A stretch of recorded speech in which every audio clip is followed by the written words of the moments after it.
Sejam muito bem-vindos ao canal da You Can Movement.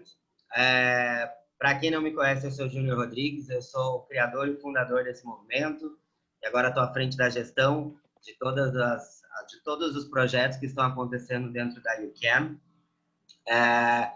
E resolvi convidar um amigo muito especial para um bate-papo hoje, com um tema que eu acho muito válido e muito interessante. Muitas pessoas já, depois da semana do Movement, que teve em setembro, vieram perguntar sobre temas relacionados ao mundo corporativo. E eu falei, eu tenho que trazer um cara que é expert, eu tenho que trazer um cara que é fera nisso, um cara que realmente é referência no assunto. E aí eu convidei o Lucas, vocês vão conhecer um pouquinho, eu vou pedir para ele se apresentar depois para vocês, vocês vão ver que estão em ótima companhia neste bate-papo que a gente vai fazer hoje. Lucas, seja muito bem-vindo e muito obrigado pelo convite. Opa, eu que agradeço. Convite, né? Eu que agradeço, Júnior. É um prazer estar aqui com vocês. Show de bola.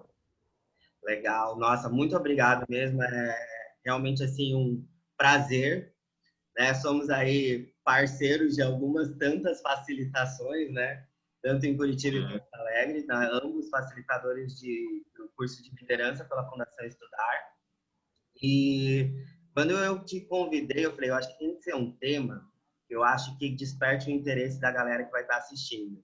Porque realmente é um tema que abre as possibilidades de crescimento em carreira, mas também para o novo empreendedor, né? Para quem é empreendedor. Por isso a gente trouxe aí gestão e cultura de excelência. Mas antes de eu queria que você se apresentasse, queria que você contasse um pouquinho sobre você. Com certeza, Júnior. Então, a primeira coisa aí realmente é reforçar os agradecimentos pela oportunidade de a gente estar participando hoje aí.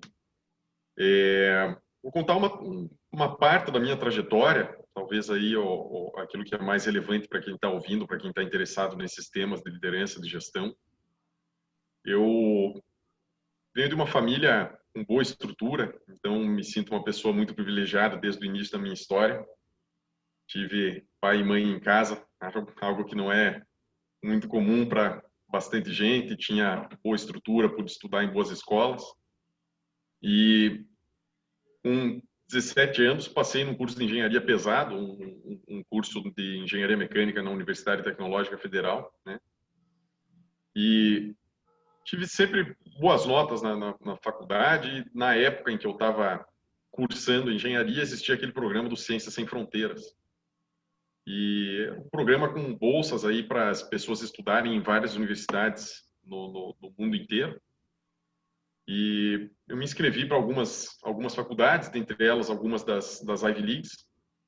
E junto com duas ou três pessoas, dois rapazes do ITA e um outro rapaz da Universidade Tecnológica, nós passamos lá na Universidade de Cornell, que fica no estado de Nova York e é uma das Ivies, né? Então, junto aí com Princeton, com Yale, com Harvard e assim por diante. E quando eu fui para lá, essa época aí foi 2013, eu fiquei pouco mais de um ano lá. Eu fui estudar engenharia aeroespacial, né? Então, uma engenharia bem puxada, e comecei a ver algumas matérias de gestão lá naquela época, e foi quando me despertou aí o interesse pelo tema de gestão, né?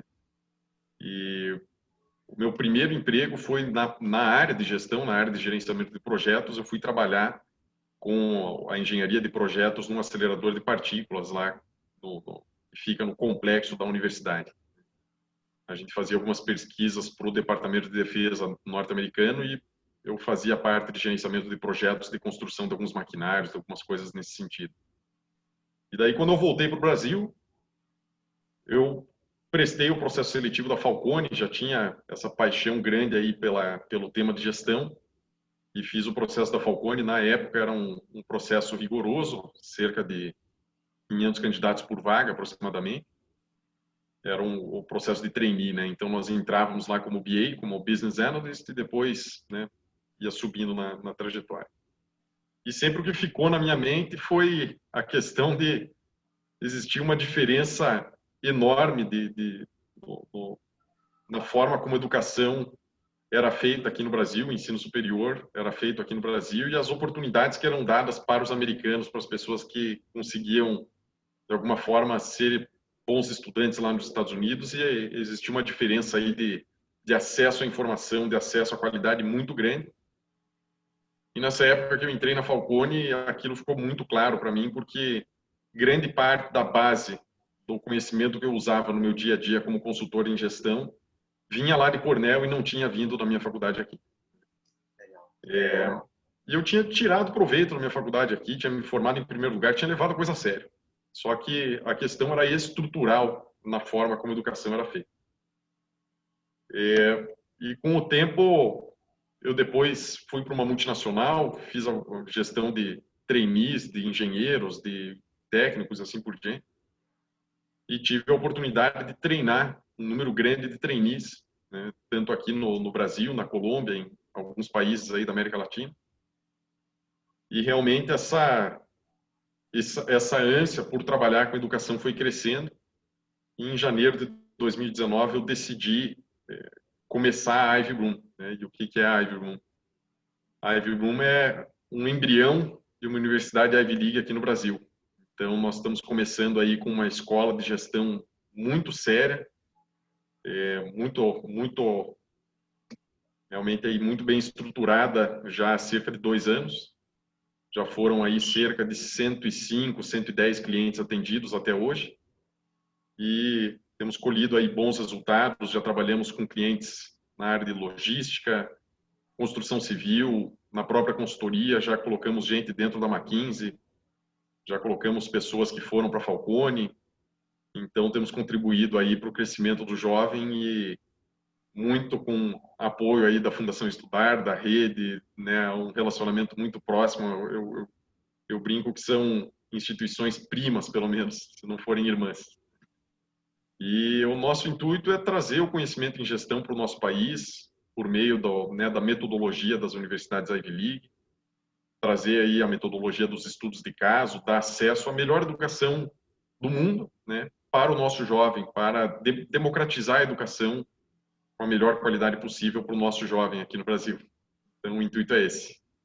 Demais. Eu sou fã da Ivy Room porque eu vi ela nascer da mesma forma que você viu a Yukia nascer, né? Eu acho que ambos compartilharam ali algumas ideias em relação ao processo e da criação, da concepção, cada um, você na Ivy e eu na Yukia. Mas eu acho que o mais interessante do processo de criação, eu acho que tanto na minha visão, muito da sua também, é a questão de gestão e cultura de excelência, né? Tanto eu quanto você passamos por companhias e empresas que prezavam muito isso. Eu, na minha época de gerente hoteleiro, realmente fazia basicamente todo dia o processo de gestão, basicamente todo dia a matriz de PDCA da vida, Pareto, Chikawa, tantas coisas que tem aí de ferramentas hoje para o processo de gestão. E quando a gente fala isso hoje para o jovem, para o profissional, e principalmente para quem vai assumir uma posição de gestor, assusta, né? Dá medo. Muito porque vem da cultura que a gente não é, de uma cultura que realmente preza por gestão, né? Isso é uma cultura muito americana, principalmente de universidades e empresas americanas. Mas queria que você explicasse de uma forma mais simples para quem está assistindo o que é essa tal de gestão, né? O que é fazer gestão? Perfeito, acho que é uma pergunta excelente. Existe uma confusão séria no nosso país entre o que é liderança e o que é gestão. As pessoas acham que as duas coisas são a mesma coisa, elas não têm nada a ver uma coisa com a outra, né? Na verdade, eu costumo brincar que a gestão é uma ferramenta da liderança, né? Da mesma forma como, por exemplo, para a medicina, a anatomia é uma ferramenta para a medicina. Então, um médico tem que conhecer da anatomia para ele poder exercer a função de médico. Um líder tem que conhecer de gestão para ele poder exercer a função de líder, né? É essa a lógica. E o que acontece? Começando, né, o que é liderança? Liderança, para nós, são duas coisas. Primeiro de tudo, uma questão de um conjunto de valores pessoais que pautam a forma de agir, a forma de pensar de um líder, né? E isso é muito daquilo que a gente fala dentro da Fundação Estudar, principalmente nos cursos de liderança da Fundação. Então, a liderança começa com o cultivo de valores individuais, como, por exemplo, você sonhar grande, você saber para onde é que você está indo, você agir de maneira protagonista, agir com execução, realmente, né, ter integridade, todas essas questões, e isso na parte de valores, né? E quando a gente traz para a liderança corporativa, além de valores, existem competências que são extremamente importantes para um líder. A primeira delas, pelo menos na minha visão, é a competência de comunicação. Então, um líder ele tem que saber se comunicar muito bem. E as outras duas, eu costumo dizer que é o seguinte: todo e qualquer bilionário entende de dois assuntos. Se você for pegar o Bill Gates, o Warren Buffett, o Jorge Paulo, o Marcel Telles, o Carlos Alberto Scupira, o professor Falcone, todos esses caras, eles entendem de dois assuntos. Ele entende muito de gestão e ele entende muito de microeconomia. Não existe como você ser uma pessoa de grande sucesso sem manjar de gestão e sem manjar de microeconomia, mecanismo de preço, todas essas coisas. Então, por favor, pode falar. Não, pode finalizar. Beleza. Então, o que é gestão? A gestão ela é uma ferramenta da liderança e gestão é uma ciência. Gestão não é algo informal. Não é algo que, puxa, ó, eu agora cheguei num cargo de gestor e eu mando as pessoas fazerem as coisas, né? E agora eu direciono o trabalho das pessoas, eu falo, ó, meu amigo, agora você faz isso, você aqui vai fazer isso daqui, amanhã você me dá o resultado e, ó, agora faça isso. Não é assim que a coisa funciona. Gestão é uma ciência da mesmíssima forma como, por exemplo, para o pessoal da medicina, anatomia é uma ciência, ou da mesma forma como para o pessoal da engenharia, termodinâmica é uma ciência, ou da mesma forma como para o pessoal do direito, direito constitucional é uma ciência, gestão é uma ciência. E isso tem uma série de implicações. A primeira delas é que para a gente saber fazer gestão, tem que estudar. Não dá para querer saber gestão tendo uma eureka, querer ser despertado para saber gestão. Isso não existe, né? Para saber gestão, a pessoa tem que estudar, tem que ler, tem que se informar. E a gestão, existem aí autores, existem bibliografias que são extremamente reconhecidas no mercado. Eu acho que aqui no Brasil, né, eu venho da Falcone, então é um pouco enviesada a minha visão, talvez, mas eu acredito que os livros do professor Falcone são um belo ponto de partida, os livros do professor Darcy Prado também, no gerenciamento de projetos. Nós temos instituições extremamente robustas, sediadas aqui no nosso país hoje, que manjam muito de gestão, que trazem muito a cultura de gestão para o Brasil, né? Todas as grandes consultorias estratégicas, McKinsey, BCG, Bain, Grados, A.T. Kearney, todos esses caras sabem do que estão falando, são pessoas que manjam muito do método gerencial. A própria Falcone, o Aquila, que foi concorrente do Falcone durante muito tempo, mas tem essa cultura de gestão. E eu gosto de dizer que, na verdade, assim, uma das principais, se não for, né, a gente quer se tornar a principal referência em aprendizado de gestão no país, né? Essa é um dos nossos focos. Em 5 anos nós queremos fazer isso. A Ivy Room, que é uma escola superior de gestão, né? Graduate School of Management, né? A gente realmente estuda muito sobre o tema, faz muitos anos, somos apaixonados por isso e temos trazido para o jovem aí de maneira muito intensa o que é a gestão científica. O Giancarlo, que está nos assistindo, entrou aí agora. O Giancarlo foi um dos nossos clientes. Não sei se ele está por aí. O Giancarlo entrou para contar um pouquinho da experiência dele. Levantou a mão. Fique à vontade, Giancarlo. Posso tomar um espaço aqui? Total, é um bate-papo entre amigos agora. Não, é realmente o que o Lucas comentou. Conhecimento de gestão eu acabo aplicando todo dia e acho que eu vejo que profissionais de outras áreas, inclusive profissionais da saúde, que é uma área distante que a gente pode pensar e imaginar que não precisariam ter contato com esse tipo de conhecimento, a gente acaba vendo que eles precisam sim.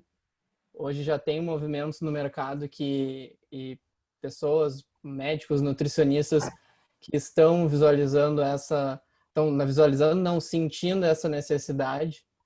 Claro que numa escala menor, uma intensidade menor do que um trainee de uma grande indústria ou algo nesse sentido, ou até mesmo um consultor, mas é um conhecimento assim que ele acaba perspassando por várias áreas aí de conhecimento.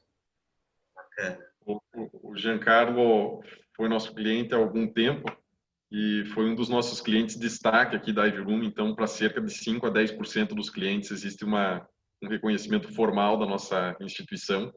Ele foi um dos clientes de destaque, trabalha hoje com consultoria, uma pessoa extremamente competente. Bacana. Um prazer também de conhecer o Giancarlo lá em Porto Alegre, né? Foi um dos nossos pupilos, os novos líderes que a gente formou. Mas pegando também um pouco do gancho que a gente tem do tema de hoje, falando de cultura de excelência, né? Eu acho que é um tema que muitas pessoas não conhecem ainda, e não têm ideia do quão é importante ter o conhecimento sobre essa questão da cultura de excelência, porque eu acho que é isso que vai pegar ele enquanto profissional e alavancar ele para patamares mais altos, né? E ter uma evolução de carreira e ter uma evolução profissional, ou até mesmo de gestor ou empreendedor. Queria que você contasse, explicasse também o que é essa cultura de excelência. Cultura de excelência é um tema aí também muito debatido na literatura hoje sobre negócios, e eu vou me ater ao pouco que eu conheço sobre o tema, dado o tamanho do tema. É um tema extremamente amplo em escopo. Na minha humilde visão, eu já estudei muito sobre esse tema, mas né, a gente tem que aprender continuamente. Na minha humilde visão, cultura de excelência, ela perpassa talvez 2 ou 3 pilares. O primeiro deles é ter uma cultura de aprendizado contínuo dentro da instituição. Então, a excelência em toda e qualquer área, ela passa por você cultivar dentro das pessoas a ânsia por se desenvolver um pouquinho todos os dias. Existia um teórico da educação, um teórico da psicologia muito conhecido, que foi o Abraham Maslow. Ele dizia que, né, o Júnior conhece bem essa teoria, a gente aborda isso um pouco em alguns cursos. E o que o Maslow falava? Ele falava que o ser humano ele tem uma capacidade de aprendizado que é limitada por dia. Então, você aprende um tantinho por dia. E a cada dia em que você deixa de aprender, aquilo ali é irrecuperável. Porque você nunca mais vai conseguir aprender aquele tanto que você devia ter aprendido, aquela quantidade de conhecimento que você deveria ter adquirido 3, 4 dias atrás, em que você não estudou, que você não aprendeu. Você não consegue aprender aquilo 2 vezes no dia seguinte. E a forma como eu interpreto isso, né, nessa questão de cultura de excelência, é que nós temos que propiciar um ambiente, né, nós, gestores, líderes, as pessoas que estão à frente das instituições, têm que proativamente propiciar um ambiente de aprendizado para os seus funcionários, para os seus subalternos, para os seus colegas, para as pessoas da empresa. Então, excelência requer aprendizado contínuo e constante. Esse é um passo. O outro pilar, né, além dessa questão do aprendizado, é a questão de você desenvolver dentro das pessoas também um apreço, uma apreciação, uma paixão pela gestão científica. Então, eu costumo brincar que aqui no Brasil, né, quando você vai numa instituição, digamos, de médio porte, que não seja uma grande multinacional, onde você tem lá engenheiros que conhecem de controle estatístico de processos ou que conhecem de padronização e tudo mais, dificilmente você vai chegar e perguntar para uma pessoa, por exemplo, chega no escritório de advocacia, e você vai perguntar para as pessoas, ó, meu amigo, qual é o teu indicador? E qual é a tua meta? Essas pessoas dificilmente vão saber responder. Ou como o Giancarlo trouxe muito bem essa questão, né, da gestão na educação, são inúmeras as vezes que você chega num grande centro hospitalar, eu tenho tios, tenho primos aí que são médicos, né, e a gente convive muito com essas pessoas, e você vai chegar num grande hospital ou num grupo, perguntar para essas pessoas, ó, onde é que estão os planos de ação? Onde é que está a padronização? Como é que vocês fazem para controlar, desde exames, pagamentos, contabilidade e tudo mais? Isso tudo é solto.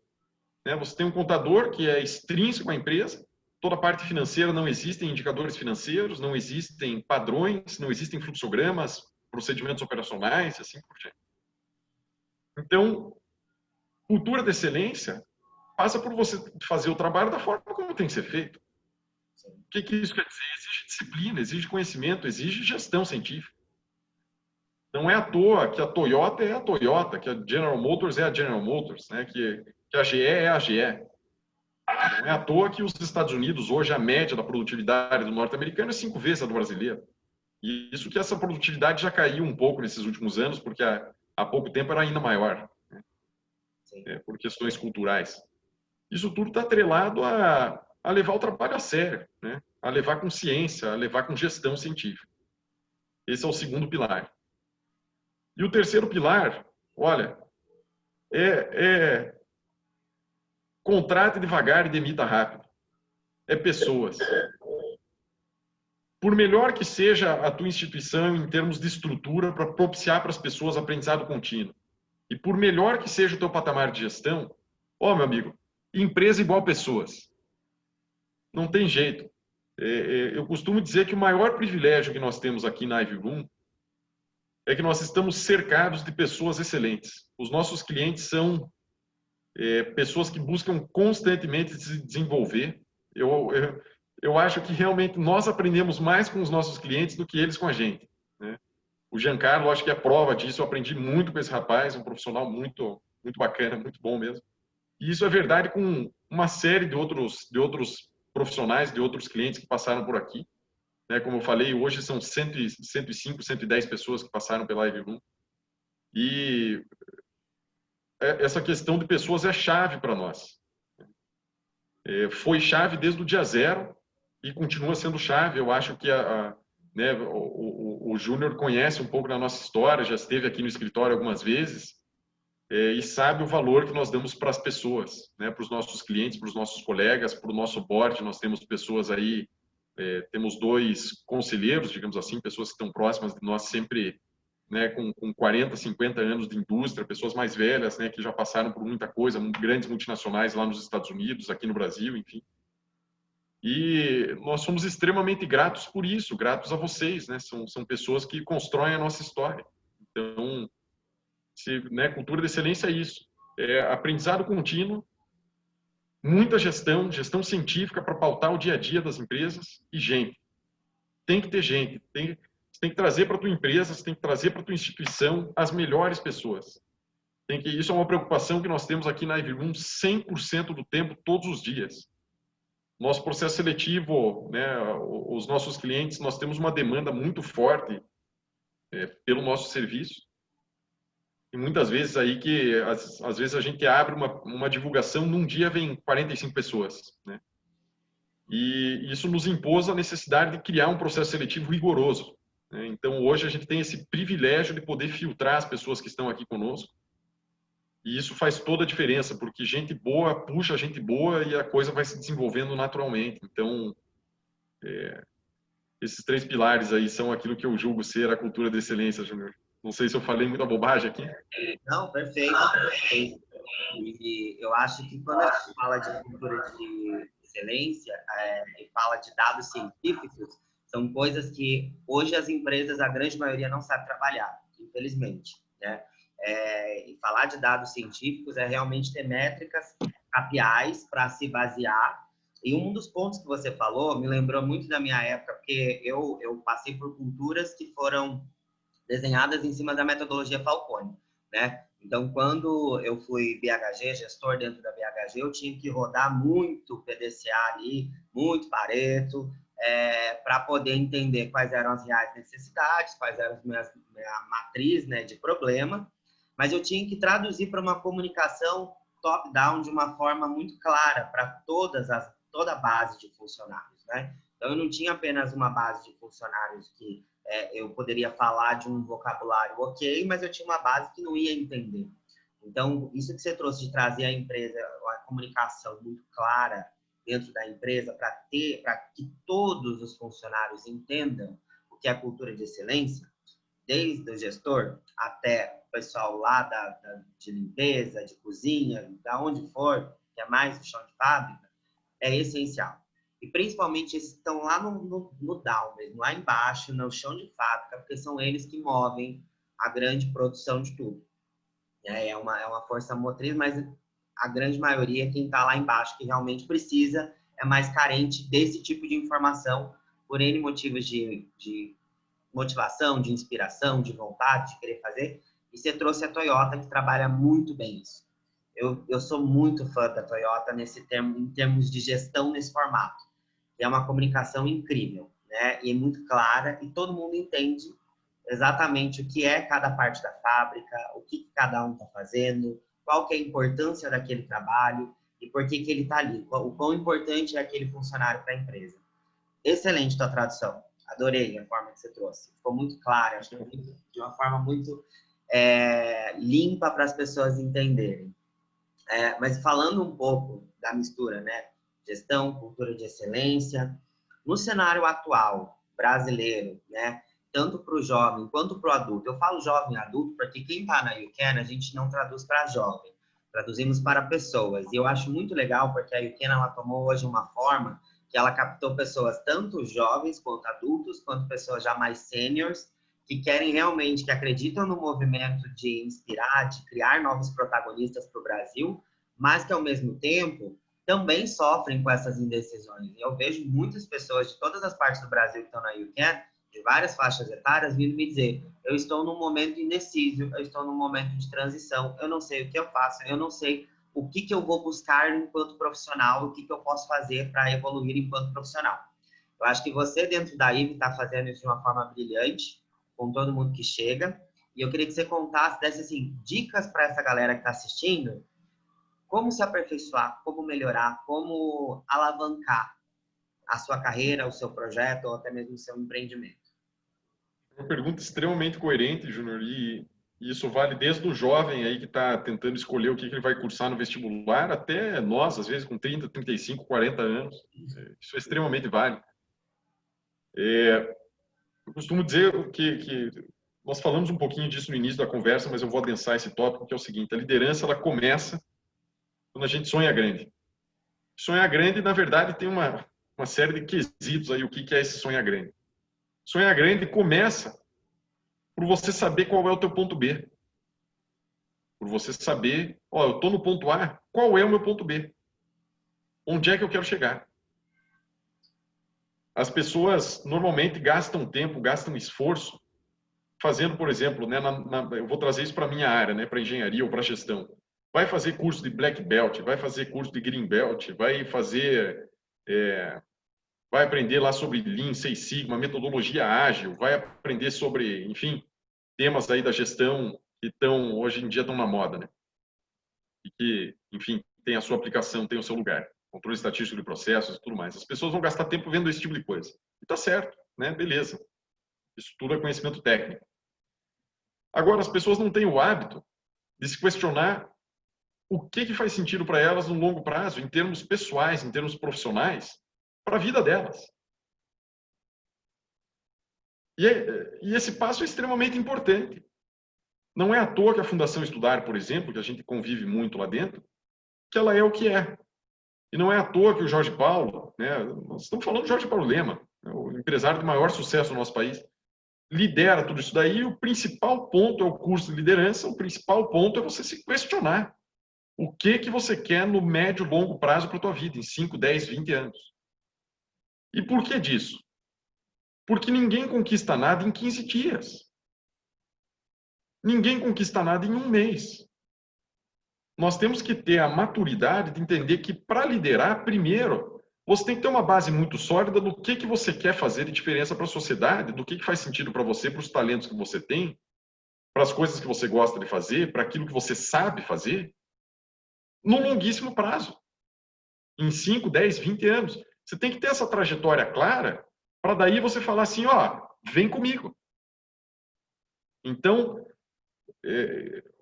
o que eu estou querendo dizer com tudo isso? E para quem está nos escutando agora, seja no Instagram, seja no YouTube e tudo mais, para quem está, né, eu acredito que a pessoa que está 8 horas da noite, 8h40 da noite aí, querendo se desenvolver, é uma pessoa que leva o aspecto profissional, leva a vida muito a sério. E a minha dica para você é, gaste tempo, gaste esforço querendo se entender, querendo saber o que faz sentido para você no longo prazo, o que você sabe, o que você gosta de fazer, qual é o impacto que você quer gerar na sociedade, no nosso país, no longo prazo. E a partir do momento em que isso está definido, isso não é uma coisa simples, né? Às vezes a gente leva anos para conseguir definir. Eu levei 28 anos para conseguir definir isso, né? A partir do momento em que esse teu ponto B está claro, aí sim você está pronto para liderar. Então, é gastar esforço, realmente levar essa questão de se conhecer muito a sério. Eu vou abrir a palavra aí para o Jean, que eu acho que eu sei mais ou menos o que ele vai colocar e acho que vale muito, muito a pena compartilhar com ele um pouquinho. Olha, depois de ter passado pela Ivy Room, principalmente, na verdade, principalmente pelo curso, né, de liderança, autoliderança, na verdade, eu tenho a certeza de que quem acha essa trajetória, quem encontra esse ponto B, na verdade, é um privilegiado, né? Eu venho me questionando várias e várias coisas em termos de qual legado, o que eu quero construir, o que eu quero deixar. E quem encontra as respostas para essas perguntas é realmente uma pessoa, assim, digamos, iluminada, porque eu acho muito difícil. Mesmo com todos os aparelhos e instruções que a gente tem aí, que a gente viu no curso onde a gente se conheceu, né? Ainda eu acho algo bastante difícil e é muito bonito ver quem consegue, de fato, encontrar e se realizar, né? Sim, com Já certeza. na minha visão, a tua colocação é extremamente pertinente. Eu acho que talvez eu tenha dado pouca ênfase no quão complexo é fazer isso. Na verdade, assim, é um processo que tá aí a importância da gente começar a se questionar sobre isso já. Porque, como eu falei, né, na minha visão, no meu caso, eu levei 28 anos para isso acontecer. Eu tinha 28 para, né, 27 para 28 anos quando realmente aquilo pareceu que amadureceu e eu consegui entender o que fazia sentido para mim no longo prazo. E daí estou tocando esse projeto aí há já 2 anos, né? E trabalhando 12, 14 horas por dia, todos os dias, não tem final de semana, não tem feriado, porque a paixão é muito forte. Mas eu já estive nos sapatos, né, daquilo que o Gia está compartilhando com a gente, e eu acho que um dos principais aspectos para que isso se consolide é a gente se expor a diferentes situações, a diferentes vivências, a diferentes instituições, de diferentes formas, em diferentes posições hierárquicas, em diferentes geografias. Às vezes você né, vai pegar um emprego em São Paulo, depois vai pegar um emprego no interior, vai pegar um emprego em logística, depois você vai pegar um emprego em consultoria, ou, enfim, você permitir a exploração, permitir você, tem gente que às vezes precisa ir para a Tailândia, tirar um ano sabático e vou para a Tailândia. Aquilo que teu coração estiver te mandando, eu acho que é o mais importante. Mas você se permitir vivenciar muitas experiências, né? Passar por muita coisa, entender aquilo que faz sentido para você, eu acho que é uma das melhores estratégias para a pessoa conseguir realmente consolidar, isso aqui é o meu plano de vida, isso aqui é a minha visão de longo prazo. E realmente não é algo simples, mas eu acho que os grandes transformadores foram pessoas que, demorando pouco ou demorando muito, mas foram pessoas que em algum momento conseguiam entender isso, né? A gente tem exemplos de pessoas que às vezes muito jovens entenderam essa questão. O Bill Gates é um deles, né? Ou, né, dessas pessoas astronômicas, assim, o Bill Gates ou o Mark Zuckerberg lá do Facebook, foram pessoas que com 16, 17 anos já entenderam isso. Mas tem aquele negócio, né? A Coca-Cola foi criada quando ele tinha 70 anos de idade. O professor Vicente Falcone, por exemplo, que é um dos meus ídolos aí, foi fundar o INDG, a Fundação de Desenvolvimento Gerencial, a Falcone e tudo mais, quando já era muito mais velho, já tinha um PhD. Então, isso aí varia de pessoa para pessoa, mas eu fielmente acredito que quanto antes as pessoas começarem a se questionar, começarem a se expor a diferentes cenários, para conseguir entender cada vez, né, não precisa ser aquele negócio, uma epifania, mas se for indo devagarzinho, maturando essa ideia de onde é que eu quero chegar, onde é que eu quero levar as pessoas, olha, isso aí é um ponto da liderança, eu concordo com o Jean, é um privilégio, mas é um ponto da liderança que move montanhas, né? Isso aí faz muita diferença. E um ponto que eu acho interessante que você trouxe de liderança, né, agora, um comentário que você fez, eu acho muito legal quando a gente fala do dever de liderança, pensar que, independente da tua idade, independente daquilo, do tempo que você vai fazer, primeiro, o autoconhecimento é fundamental, o teu estado de flow, né, que eu acho que você, quando você comentou, trabalha tantas horas por dia, de segunda a sexta, isso é flow. É o estado que você começa e não sente, quando vê, passou o dia, e se deixar você vira madrugada ali fazendo aquilo. E um outro ponto muito importante em termos de liderança é legado. Deixar o acampamento melhor do jeito que você encontrou. Essa frase me marca muito, sabe? Então, eu acho que independente do momento que você vai criar algo, empreender, ou mesmo criar uma carreira, sempre, independente do lugar que você passar, pense no acampamento, que você tem que deixar melhor do jeito que você encontrou. E um outro ponto, que eu acho que tem outros facilitadores que vão assistir a gente falou do curso do liderança, mas todos os outros também têm importância, porque se daqui a pouco o Lucas, que é do inteligência emocional, se ele assistir isso aqui, ele vai vir brigar comigo. Mas, o inteligência é importante também. Então, assim, todos são, mas o liderança é o que realmente dá um norte e abre caminhos para todos os outros cursos. Carro-chefe, digamos assim. E estamos aí quase chegando na reta final do nosso bate-papo. Eu queria, assim, para a gente poder encerrar, se deixasse uma mensagem, primeiro, contando um pouco, assim, eu acho que é bem interessante também, dos momentos que te marcaram em termos da trajetória profissional, o quão importante foi a questão de gestão, de cultura de excelência, e também algum momento difícil que você passou, seja ele de decisão, de erro, de escolha, que esse tipo de mentalidade te ajudou no seu desenvolvimento. Pô, Júnior, muito, muito bacana. Eu vejo que a minha trajetória aí, aquilo que talvez mais marcou, eu me sinto uma pessoa extremamente privilegiada porque eu tive uma educação numa universidade Ivy League. Isso mudou a minha vida. Então, isso mudou a minha vida ao ponto de que eu me sentia tão privilegiado que eu me senti na obrigação de compartilhar isso, né? Que isso fosse o norte para minha vida profissional, né? Se tudo correr bem, para sempre, né? Aquilo que eu quero fazer é compartilhar, é poder proporcionar para os jovens aqui no nosso país o mais próximo possível daquilo que eu pude vivenciar lá em Cornell ou em Harvard, né? Então, esse foi o momento mais marcante e é o que eu quero deixar aqui para as pessoas, né? Então, se isso aí é algo que te move, se você tem interesse pelo tema, quer entender como é que é a metodologia, quer aprender sobre gestão e tudo mais, nós talvez tenhamos uma chave aí para te ajudar um pouco a abrir essa porta.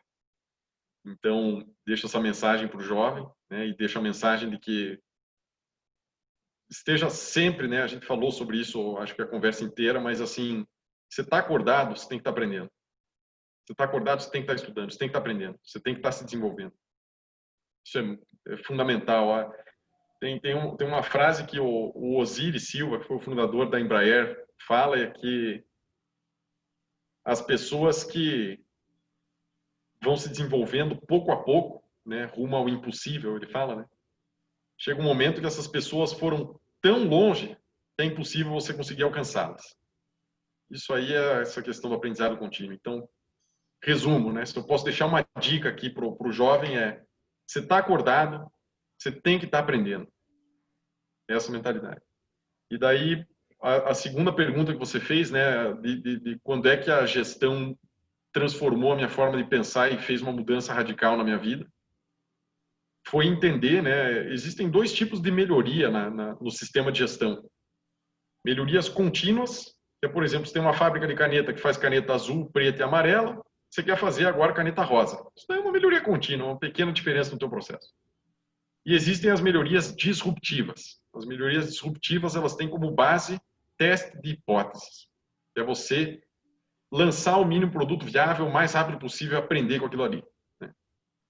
O fato de, então, né, quando é que a gestão mais mudou a minha forma de conduzir as coisas num momento difícil? Foi empreendendo. Né? Empreender é a coisa mais difícil que existe. Né? Se a gente acha que CLT é complicado, que você trabalha muito, calma que na hora que você for empreender, você vai ver que não é bem verdade isso aí. O empreendedorismo é extremamente desafiador. E eu acho que essa noção da gestão, de que você tem que errar rápido, né? E não é só, é sempre um balanço entre agilidade e eficiência. Então, você entender que precisa de agilidade, precisa coletar informação o mais rápido possível sobre o produto ou serviço que você está lançando para o mercado, isso mudou por completo a forma de nós fazermos as coisas. Foi por isso que, por exemplo, o nosso serviço na Ivy-Room, durante muito tempo, foi um serviço presencial. Na época que o Jean fez aí, era presencial, em que a gente pôde realmente colher muito feedback dos clientes. Isso aí mudava tudo. E por ter tido esse período de amadurecimento, né, foram 2 anos até o nosso lançamento da plataforma online, de todo o serviço, né, escalável. Hoje a gente tem aí pessoas espalhadas, né, começando o preparatório. Isso aí, essa questão de errar rápido, de botar a cara para bater, de sentir o cliente, de você colocar o teu serviço, não está 100% ainda, ele está 80%, mas lança, aprende com isso. Isso aí muda tudo. Isso aí muda tudo, faz toda a diferença. Lean Startup na veia. Lean Startup, exatamente. É demais. Até aproveitando o gancho, nós vamos ter um bate-papo daqui a alguns dias com ele, que foi nosso ex-aluno também, com o Joel, para falar sobre Lean Startup. Então, ele também que é um dos mentores dentro da YouCan hoje, cara mega engajado. Mas, Lucas, eu não tenho palavras para agradecer esse bate-papo. Eu acho que foi extremamente rico. Para quem vai estar assistindo via YouTube, né? Ele vai subir para o YouTube agora esse vídeo e gravamos tudo, então vai ficar disponível lá. Se você quiser assistir, quiser revisitar o vídeo, quiser rever todas essas dicas, vai ficar disponível no YouTube. Lá no Instagram também a gente tem hoje um movimento acontecendo, tem algumas informações que estão sendo postadas, mas quem quiser entender um pouco mais também sobre o que é o movimento da YouCan, o movimento que você pode, de criar protagonista, de criar oportunidades, de conectar pessoas, não conectar pessoas, conectar gente boa, né? Esse que é o grande intuito da YouCan, pessoas genuínas.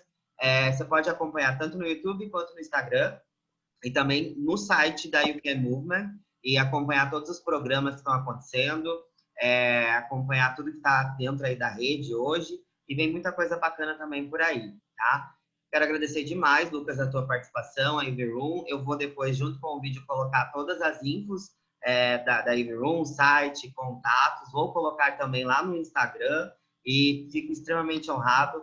Tô com saudade das nossas facilitações, tá? Tô morrendo de saudade de facilitar contigo. A gente não tive a oportunidade de facilitar no modelo remoto contigo, mas eu não tenho dúvidas que todas as turmas que a gente formou foi muito proveitoso, teve aí novos líderes para o mercado e tenho certeza que a jornada continua, né? Continuamos aí juntos aí diante dos nossos sonhos grandes, cada um trabalhando no seu formato, mas juntos e sempre um cooperando com o outro.